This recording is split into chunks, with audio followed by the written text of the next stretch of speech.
Warga ditipu Anies, geruduk proyek saringan sampah 195 miliar. Sudah diresmikan gak benar jelang lengser, tapi warga belum diganti rugi lahan. PJ Heru lagi yang harus atasi? Ditulis oleh tim redaksi jurnal, dikutip dari berbagai sumber. Sampah untuk tidak sampai masuk ke dalam kota. Sebagai informasi saja, timbunan sampah yang lewat di segmen Sungai Ciliwung ini adalah sebesar 52 ton per hari. Kira-kira ini setara dengan satu bus Transjakarta jenis tronton per hari. Nah, bisa dibayangkan banyaknya sampah yang masuk, 52 ton per hari. Kalau ini dibiarkan tiap bulan akan berada di pintu air Manggarai dengan jumlah yang fantastis. Karena itulah disiapkan pengolahannya di sini. Jadi teknologi yang digunakan adalah yang terbaru, di mana sampah itu bukan sekedar diangkut, tapi diolah dulu di tempat ini, kemudian baru nanti dibawa ke tempat pengolahan akhir. Kondisi di Kota Jakarta, yang mana di sini insya Allah akan dibangun penyaringan sampah, yang mana lokasi yang kita dirikan ini, yang kita diri saat ini adalah lokasi yang atas nama Haji Azhari bin Haji Sarmidin, yang mana beliau adalah almarhum bapak saya.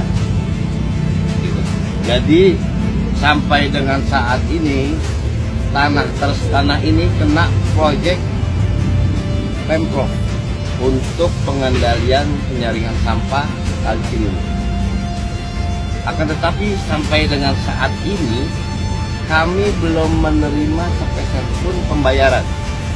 Camat Pasar Rebo, Mujiono, turun tangan membantu ahli waris pemilik tanah yang terdampak proyek saringan sampah yang diresmikan Gubernur DKI Anies Baswedan. Mujiono akan membantu mediasi antara ahli waris keluarga Haji Azhari dengan Dinas Lingkungan Hidup DKI Jakarta. Para ahli waris mengajukan protes karena sampai hari ini mereka belum menerima uang ganti rugi tanah mendiang ayahnya, Haji Azhari. Wakil ahli waris Nazarudin mengatakan tanah peninggalan ayahnya seluas 9.600 meter persegi itu digunakan Pemprov DKI untuk membangun fasilitas saringan sampah di Kali Ciliwung, Kelurahan Gedong, Jakarta Timur.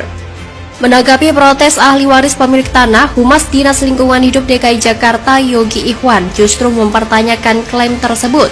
Dia mengatakan ahli waris yang mengklaim lahan itu cuma punya surat garap, bukan pemilik lahan. Selain melakukan protes dengan memasang spanduk di lokasi pembangunan fasilitas penyaringan sampah, ahli waris juga minta pengerjaan dihentikan sampai urusan ganti rugi selesai. Nazarudin juga berencana mengadukan masalah ganti rugi tanah yang belum dibayar itu ke Balai Kota DKI Jakarta pada Kamis 15 Desember 2022.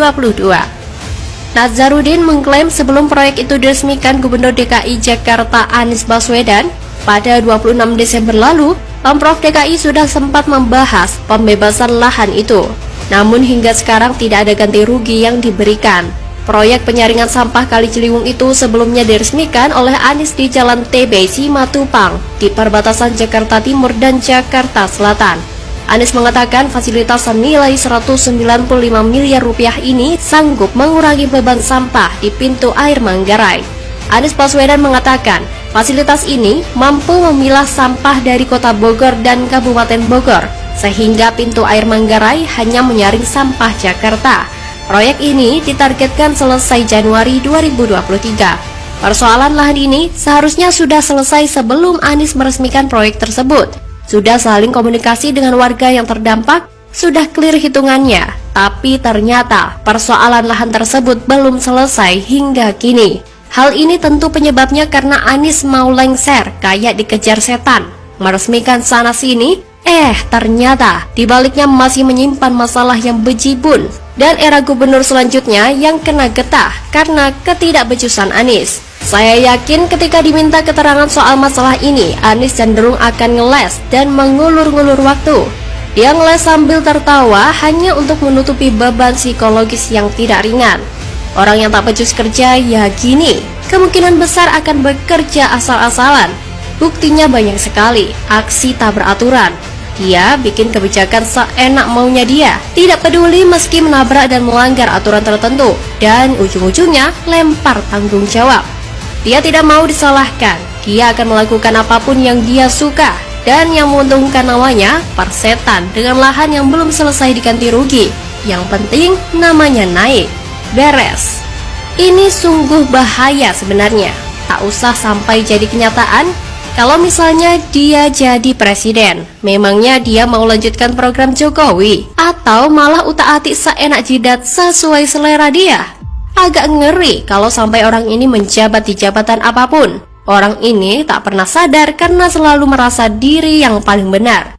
Inilah yang bikin wilayah yang dipimpinnya tidak banyak berkembang, atau bahkan stagnan, atau bisa jadi mundur ke belakang. Keras kepalanya sungguh tak terjelaskan dengan kata-kata di bahasa manapun. Bagaimana kalau menurut